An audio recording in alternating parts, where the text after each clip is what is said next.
Hello, welcome back to Design Elements and Principles. Let's see what we got going on today in week 6. So this is week 6, the full week. We have a week break, and then we have 7 and 8, and we're done with the semester. We're getting down there, getting done. Week 6, part 1 is contrast. So of course I'm going to go over the contrast lecture in a moment here. You have your standard contrast research that you have to do. One book, one album cover, and one poster, one movie poster. We will have the contrast project, which, like I always say, they get a little bit more difficult as we go. They get a little more like cerebral. You got to really think, like, how am I going to do this? I've got two to help with, but it's not as hard as you think. Everybody pulls it off. Most people pull it off. Don't worry. And then, of course, as I say, you use that midweek review. Oh, it's not showing here. I have to get that in there. Oh, it's down at the bottom. I'll have to move that. Or it's in the middle. No, it's there. So midweek review if you need to. And then I will talk about the rough drafts that you're going to work on, which is just the second part of drawing for your poster design. And I'll get into that more and the whys. And I know people are like, I can't draw and all that, but it's not like I'm not looking for Michelangelo here. We're just looking for like an understandable drawing that if you'd show a client, they'd be like, yep, I see where you're going. Perfect. And it actually takes less time to do that than it is to monkey around on a computer and try to set everything up. And it actually looks more comfortable to clients to not see a weird thing. I'll describe about that more in a minute. With that said, let's jump into contrast. Zoom in. All right, contrast. I think it's a very simple word that we're using here, and so it should be understandable what we're doing. Contrast. It's the juxtaposition of two different elements: big, small, bright, dark. Rough, smooth. You would name anything that you can name one and you name the opposite of, that's contrast. It's fairly simple, fairly easy, but it's the one you can use the most probably within the design landscape if you really want stuff to stick out.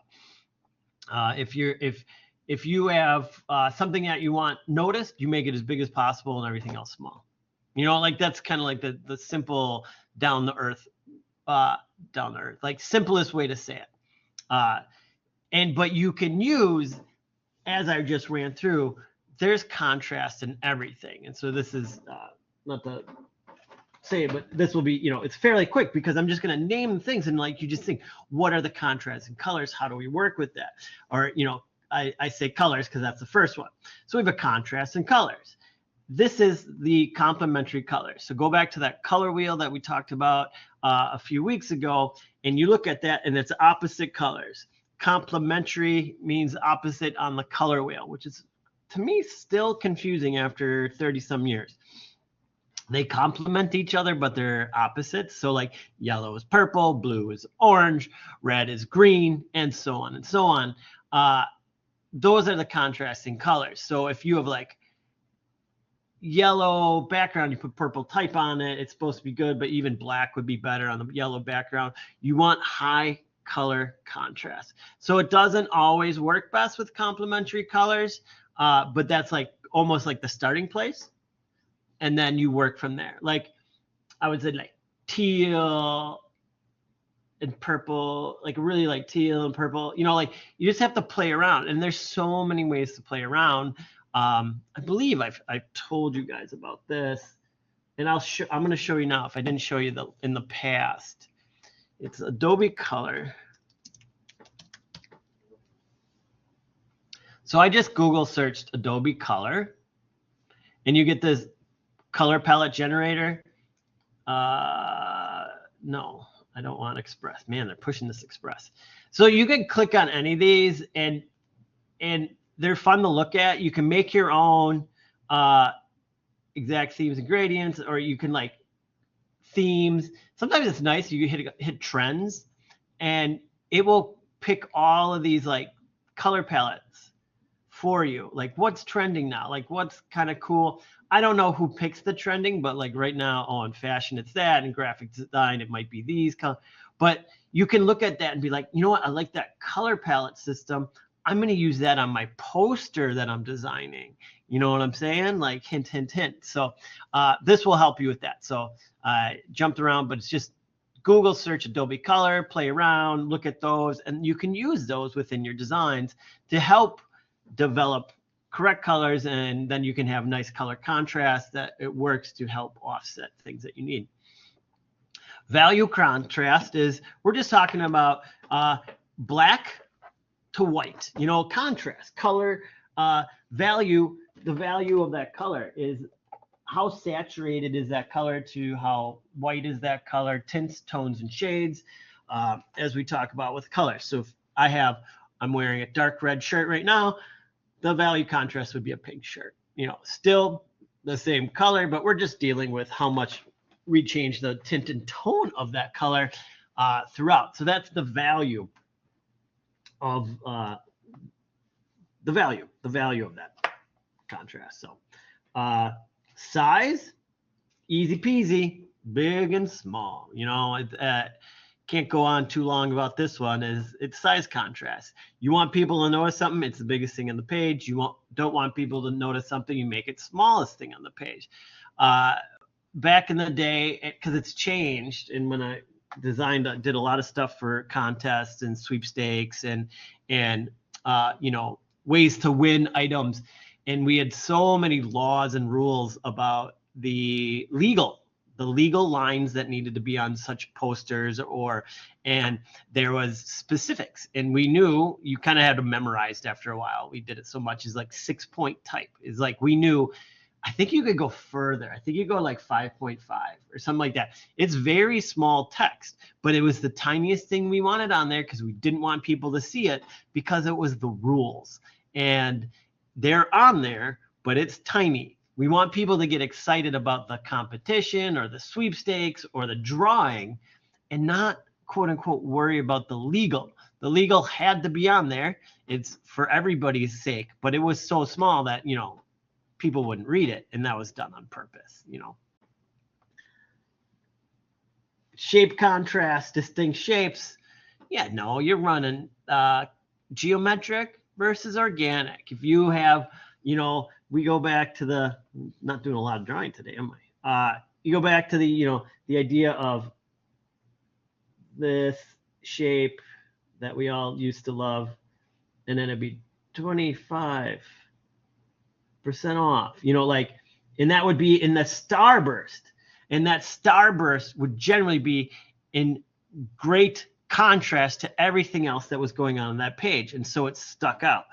Oh, you know, they put a starburst on it. There's kind of the reason it's called that is generally you wouldn't design a piece. It's very rarely would you design a piece with a lot of these shapes going on. You know what I mean? And so when you do see one in a normal space, you're drawn to that. You see a cereal box and it's got this on it, and it's like free inside. You know, like as a kid, you're like, I see that starburst shape, and I see what the 2 words it says in there, I'm going for it. So that's how that, you know, shape contrast works. And this is just kind of a nice, easy, obvious one. I don't feel like some of these are used as much anymore. Texture contrast, you know, we had that whole session on textures and designs, and like how you can fake it and how you make people believe that something is soft even though it's not soft, or something is sharp even though it's not sharp. You know, we use those. You can use those textural differences within a piece. It can be very flat, or it can be very textural, which may be, you know, in contrast to, like, we talk about contrast maybe within a single piece, but say you're talking, I don't know why I thought this, I don't have a good full on explanation, but like say you think about Apple computers, and the Apple, you know, is very smooth and shiny, and it's got it's you know, like they're very slick. So like in contrast, you have like gaming computers are like more in your face, and they're like more about the color and like bah and yelling at you. Like that's a textural contrast. But that contrast is like somebody thought, you know, like Apple always does this stuff. They're silver, they're smooth, they do everything high gloss. So for our computers, we're going to sell them, and we're going to texturally contrast what Apple does, because we don't want to look like them. We want to look completely different. And so this contrasting can even work towards competitors within the graphic design community. When you're looking at who are we trying to beat, who are we trying to draw away from, I'm going to do the opposite that they're doing. And one of those is like maybe with contrast with Apple computers, you know, just saying, and then you get some, you know, high-end gaming computer that would, you know, that are all glowing lights and you know, jet engines, you know, all that kind of great stuff that they do in those gaming computers. Typography. Let me see if it's here. Okay. I have a better one for like kind of like typography, but it's similar to what I talked about. The size contrast is like what they need to know should be big. You know, it should be easy to read. The first part that I want them to read is really bold and big, and the other stuff doesn't need to be. But in type contrast, then that draws the eye, and we know what we should be reading first, what we should be reading second and third. Spatial contrast, the arrangement of the elements on the page. We did that with our, you know,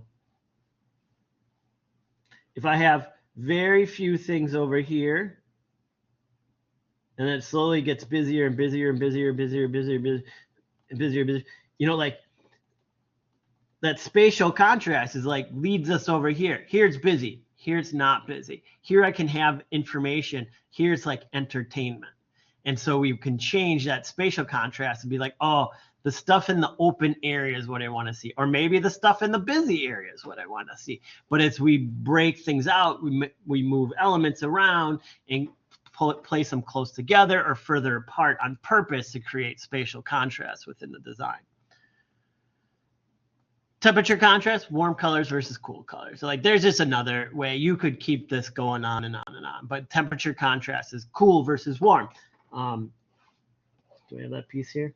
Nope. I talked about it in the color one, where there is that weird website one where it was like a lot of gradients, but they were doing warm gradients next to cool gradients and overlapping, and each animal had a different one. You know, that's temperature contrast. That's a really good one to show for that, but I used it in color instead of here. I don't like repeating myself when I do this. So that's what that means, temperature contrast. You have a hot side and a cool side. You have a warm side and a cool side, whatever you want to say it. And you use those to help differentiate what's going on within the piece, to create contrast and to lead the eye to change the way people feel about it with contrast. High contrast can maybe be a little bit jarring. Low contrast is going to be softer and easier on the eyes. We have some good ones that we could talk about that here.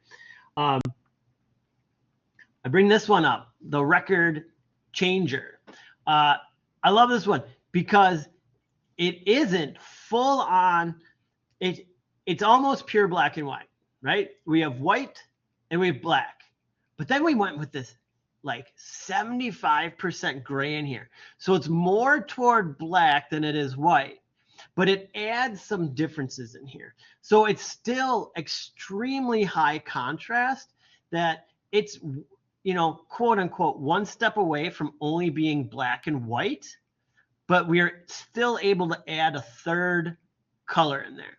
So this would be a 2-color piece. So 2 colors, meaning, we have a black ink and I'm just guessing, 75% gray ink. Solid colors, no half toning.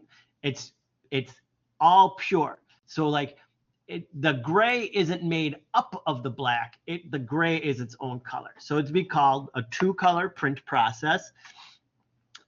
With no half toning. It's just, it is what it is. It's 2 screens, everything, all the texture, all the contrasting textures is done, but with line work, But this is basically a high contrast black and white image as compared to the softer image, which is almost, this is, so this is probably warm. This is cool, but this is on the purpley warm, purplish. It's not super cool, but this is yellowish warm. Like this is the contrast. If you're looking at these two, this is yellow, this is purple. These two are contrasting. But here, all the line work is very sharp. Everything's sharp. Like everything's defined by a shape. Like when I say that defined by a shape, that means like going in there and like even like just the dashes to make that texture, that's a shape, Each one of these look like lines going through, or are they each individual shapes? You know what I mean? Like it's kind of like a weird, awesome way to think about it. Is it a line or is that a shape? See, like this is a shape. It's not a shape with lines.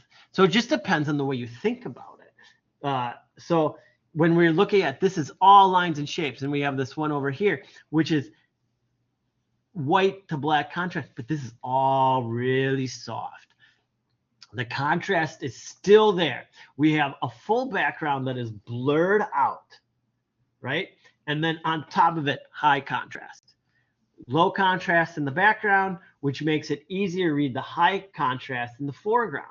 We can even talk like, we get some parts, and it's like, here's some high contrasty, like the brightest of the bright, this stuff coming through here, but it's still, this in a straight line is the highest contrast, most easy to read thing on the page.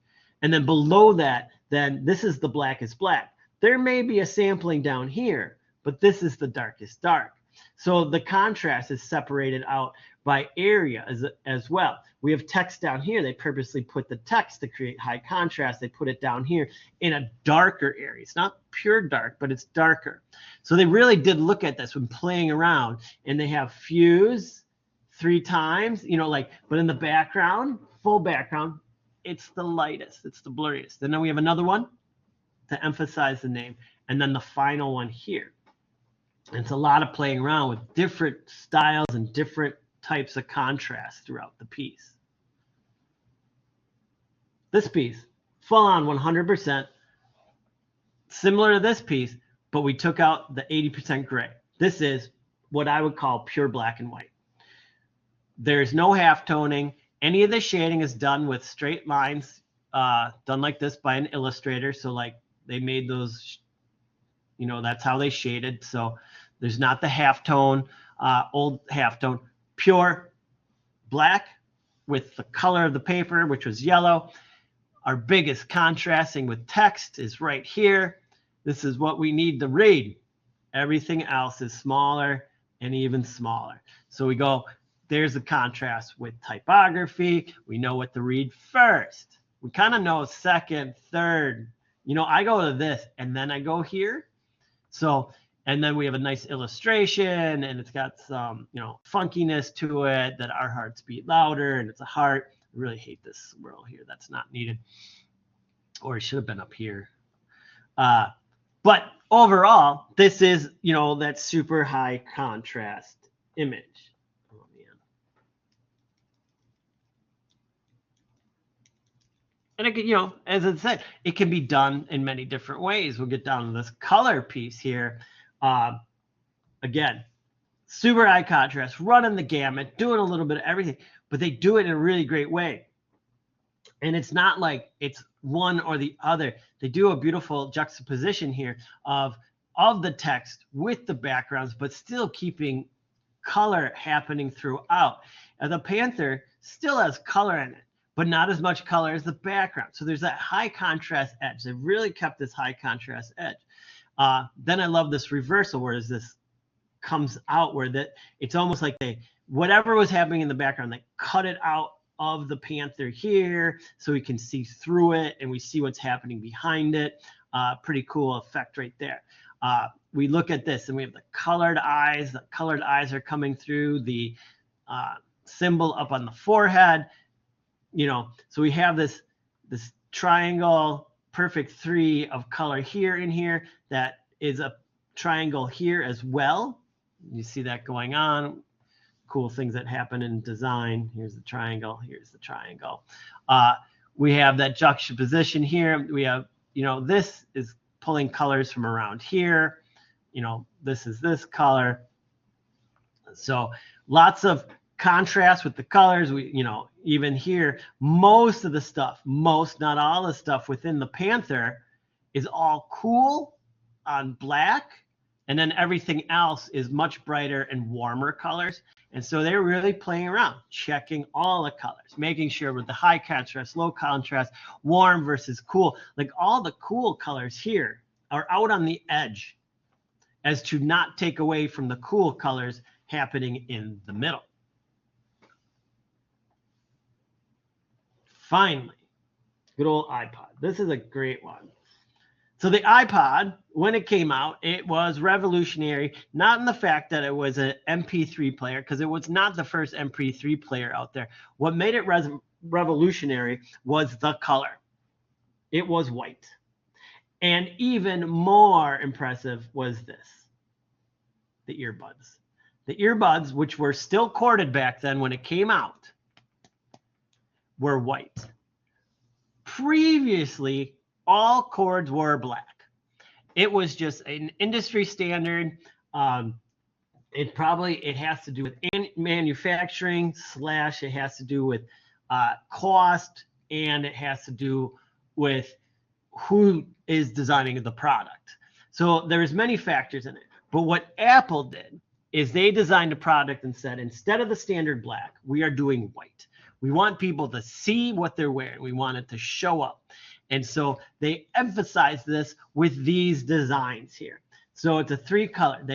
All these designs would have a different color background to be yellow, green, orange, purple, like something that would contrast the person dancing, but it also makes sure that the product was front and center as well. And they wanted to show off this idea that these white earbuds, that we're the only ones at the time who are doing it. Doesn't take long for the rest of the world to catch up, like a year. But if you saw people with white things in their ears, you immediately knew back then, you have an iPod. You have paid Apple for that MP3 player, and you are top of the top. So that's why they created such a contrasty image, is that they wanted to show off who is the person and what are they using. And it's all about that. It's like getting into people's heads to know, when I see that white, I know, like, oh man, they're cool, they're trendy, they have an iPod and I don't. And it's all due to color, contrast, and design contrast and creating something new. So that goes even further with contrast. So there's a rundown of contrast and design and how to use it and use it differently. It's a great one. It's a great one to use. So cool. All right, let's talk about the assignments. Come on.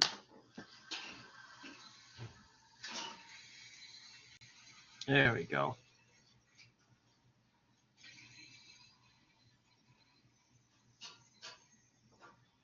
All right. Research, as always, you know what to do. A book cover, movie poster, an album cover. I've seen some great examples out there. Keep up the great work. Contrast. So you are going to create 6 compositions, 2 using color, 2 using shape, and 2 using typography to define contrast in the design. So now they're going to get a little different, a little more. I'm pushing you to think about it, and it's maybe like not so obvious, but it is easy-ish. I would say the color one, easy peasy. Do a great, cool design. Shape, again, there's so many like weird things you do with contrasting with organic to sharp, or like a circle to a square, like so many different things there that you can do. And then typography. How do you contrast typography? I do have one quick example, and I'll talk about this. Oh, I shouldn't have had it turned on. But like Very simple. A contrast in shapes. I have a large one and I have a small one. You know, like that's one contrast, and that's actually contrast in size. And this is down and dirty, 1 second, not very creative, not very, you know, it is what it is. It's just, it's not super creative. You got the job done. That's a C. Like, good job. You drew 2 shapes. Great. But then you think about it more. And this is my thinking about it for a second more. And these are, I forget what these are called, but like, this is a drawing of a shrimp. And then jumbo is written small on it. Get it? Jumbo shrimp. Huh. And there's so many of those out there that you could use as starting points for these contrast designs. So have some fun with it. Create some cool contrasting. And of course, the design, which I have open, is color, shape, and typography. And just start to push yourself. If you do have questions, ask me questions about it. That's what I'm here to answer. Or if you post it to the midweek review, I can check it and be like, you're heading in the right direction, or you should adjust this, adjust that. It's all good. Oh, I should check that because of next week.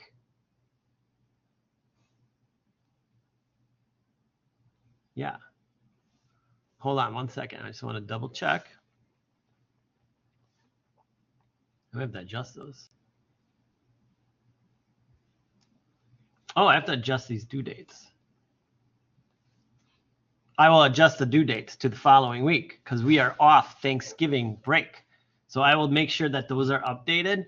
But we are off like Tuesday. We don't meet the Tuesday and Thursday of next week because we met earlier. And so I will update these dates to correspond to that. So you kind of have an extra week to work on this. All right. And then rough drafts. Let's check this out.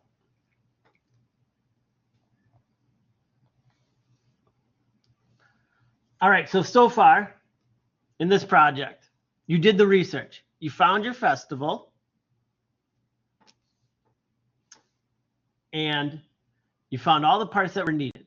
So you have all the information needed to create a poster. And then you did some quick thumbnail sketches to get your ideas out.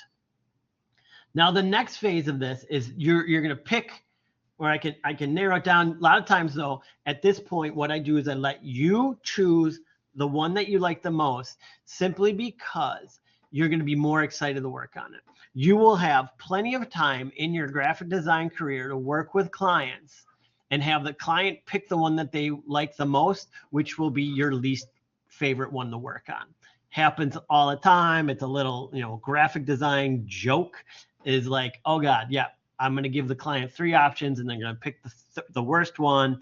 And they always pick the worst one. It's kind of, you ask any graphic designer about that and they're like, oh yeah, yep, always pick the worst one. So just know that. That's why I don't do it for you. So now the rough draft is a more refined version of one of your sketches. So this is the hand sketch, right? This is the one we've seen up here. All right. But all they did is you slow down and take a little more time and really double check everything and look at it. And now we know, okay? And then we have notes. These are the notes. I know the colors, what I have going on in the background, the fonts I might want to use, the photos will have a ripped effect, and the background is broken concrete. So they did that. And then now everything is laid out. It's sometimes just redrawing what you drew, but a little bit better, because then you can show the client this. And yes, I am honest in saying this for all the people out there who are like, but I can't draw. You can do a good enough version where the client will understand what is happening. This is just, I drew date, like all this, some craggly lines. This is where I'm going to put the logo. They didn't try to draw the logo. They just wrote logo. That's all that's needed. Or you do a box. Like, this is where the logo is going to go. I have the images. Oh, I want a torn edge. All right, that was simple. You know, it's just, but this is where everything's going to go. Because then the client can say to you, you know what? We actually, because of the dates, and this is going to, can you move? We want jelly roll here and shine down here. All right, perfect. I didn't set it up yet, but I can just make a note and make sure that I have those reversed. Easy peasy. I didn't spend any time on this yet in the computer. All this takes minutes. If you're to do this in the computer, the first thing you're doing is you're stopping everything and you're thinking, how do I make this, make it look like a ripped edge? Well, here I can draw it and just do this for right now and worry about that later instead of showing a box and then the client's gonna be like, oh, it's a box. So there are reasons why sometimes this sketch phase is better to show a client. It takes less time. You know, it takes less time to create. Seriously does.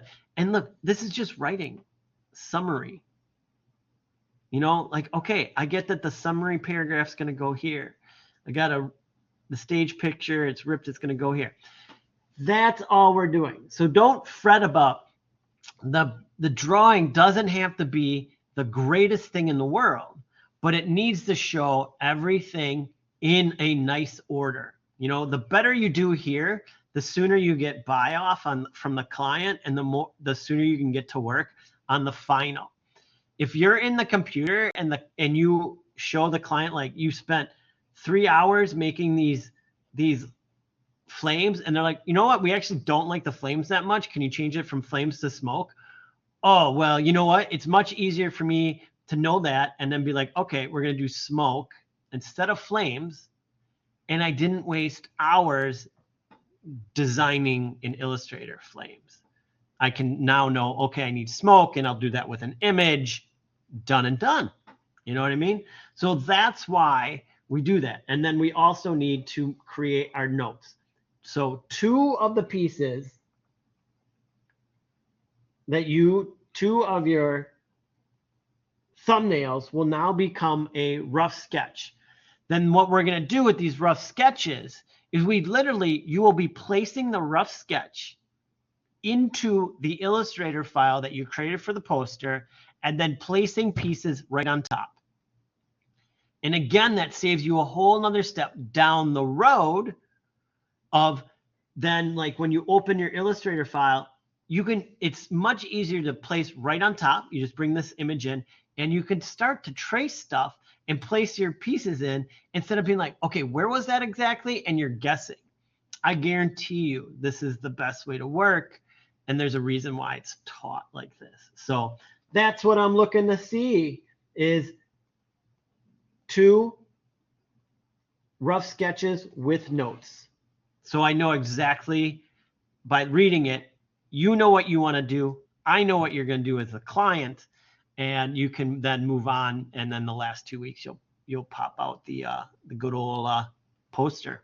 So cool. I will change those dates in there. You won't even notice it happens. I'll do that right after this. Any questions, comments, or concerns? All right, cool. Well, I look forward to seeing the work. I will get to grading stuff, if not today, also tomorrow when it's due for last week's stuff. And all right, you know how to get a hold of me, and I will talk to you again on Thursday. All right, take care. Bye-bye.